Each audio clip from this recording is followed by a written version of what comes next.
ಶ್ರೀ ಗುರುಚರಿತ್ರೆ ಅಧ್ಯಾಯ 17 ಶ್ರೀ ಗಣೇಶಾಯ ನಮಃ ಶ್ರೀ ಸರಸ್ವತ್ಯೇ ನಮಃ ಶ್ರೀ ದತ್ತಾಯ ಗುರುವೇ ನಮಃ. ನಾಮಧಾರಕನು ಗುರುದೇವ, ನಂತರದ ಶ್ರೀ ಗುರುಗಳ ಲೀಲೆಗಳನ್ನು ಕೇಳಬಯಸುತ್ತಿದ್ದೇನೆಂದು ಕೇಳಿಕೊಳ್ಳಲು ಸಿದ್ಧನು ಈ ರೀತಿ ಹೇಳಿದನು.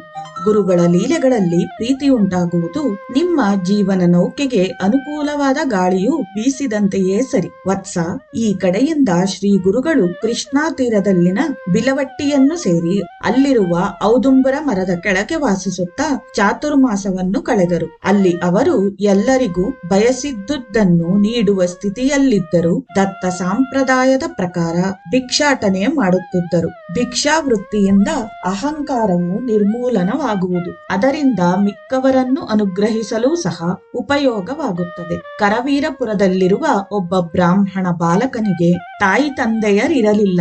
ಬಂಧುಗಳೆಲ್ಲರೂ ಸೇರಿ 7ನೇ ವಯಸ್ಸಿನಲ್ಲಿಯೇ ಆತನಿಗೆ ಉಪನಯನವನ್ನು ಮಾಡಿದರು. ಆತನಿಗೆ ಗಾಯತ್ರಿ ಮಂತ್ರವನ್ನು ಹೇಳುವುದಕ್ಕೆ ಸಹ ಬರುತ್ತಿರಲಿಲ್ಲ.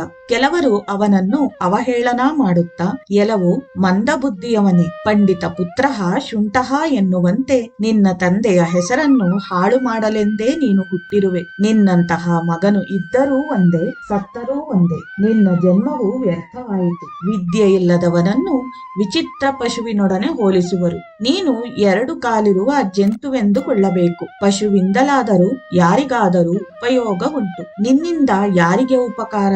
ವಿದ್ಯೆ ಇರುವವನು ಯಾವ ಪ್ರದೇಶಕ್ಕೆ ಹೋದರೂ ಅವನು ಗೌರವಿಸಲ್ಪಡುವವನೇ. ಇದನ್ನು ತಿಳಿದುಕೊಂಡವನು ಎಷ್ಟು ಕಷ್ಟಪಟ್ಟಾದರೂ ವಿದ್ಯಾವಂತನಾಗಬೇಕು. ನಿನಗೆ ಭಿಕ್ಷೆಯನ್ನಿತ್ತರೆ ನಮಗೆ ಪುಣ್ಯವು ಬರುವುದಿಲ್ಲ.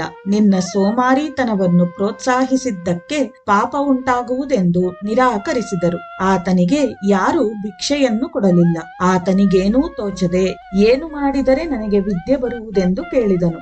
ಕೆಲವರು ಈ ರೀತಿ ತಿಳಿಸಿದರು, ಭಗವದ್ ಅನುಗ್ರಹವನ್ನು ಹೊಂದಿದರೆ ಸಾಕು, ವಿದ್ಯೆ ಬರುವುದೆಂದರು. ಆಗಲಾತನು ಊರನ್ನು ಬಿಟ್ಟು ಬಂದು ಕೃಷ್ಣಾ ನದಿಗೆ ಪೂರ್ವ ದಿಕ್ಕಿನಲ್ಲಿದ್ದ ಭುವನೇಶ್ವರಿ ದೇವಿಯನ್ನು ಪ್ರಾರ್ಥಿಸಿ 3 ದಿನಗಳ ಉಪವಾಸವಿದ್ದನು.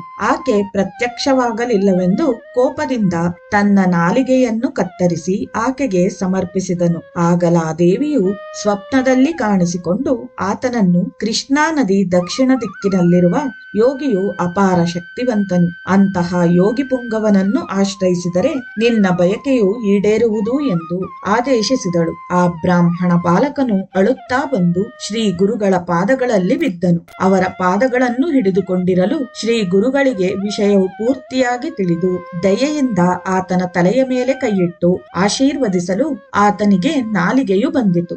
ಎಲ್ಲಾ ವಿದ್ಯೆಗಳು ಪ್ರಾಪ್ತಿಯಾಯಿತು. ಪರಶುವೇದಿಯ ಸ್ಪರ್ಶದಿಂದ ಲೋಹವು ಬಂಗಾರವಾಗುವಂತೆ ಆತನು ವೇದ ಪಂಡಿತನಾದನು. ಈ ಲೀಲೆಯ ನಂತರ ಶ್ರೀ ಗುರುಗಳು ಅದೇ ಕೃಷ್ಣಾ ತೀರಕ್ಕೆ ಸ್ವಲ್ಪ ದೂರ ನಡೆದು ಅಮರಾಪುರವನ್ನು ಸೇರಿ ಎದುರಲ್ಲಿರುವ ಔದುಂಬರ ಮರದ ಕೆಳಗೆ ತಪಸ್ಸನ್ನು ಮಾಡಲು ಕುಳಿತುಕೊಂಡರು ಎಂದು ಸಿದ್ಧನು ಹೇಳಿದನು. ಇದರಿಂದ ಪರಿಪೂರ್ಣ ಯೋಗಿ ಪುಂಗವರು ಸೃಷ್ಟಿ ಸ್ಥಿತಿ ಲಯಗಳಿಗೆ ಅತೀತರೆಂದು ಪ್ರತಿಯೊಬ್ಬರೂ ಅರಿಯಬೇಕು.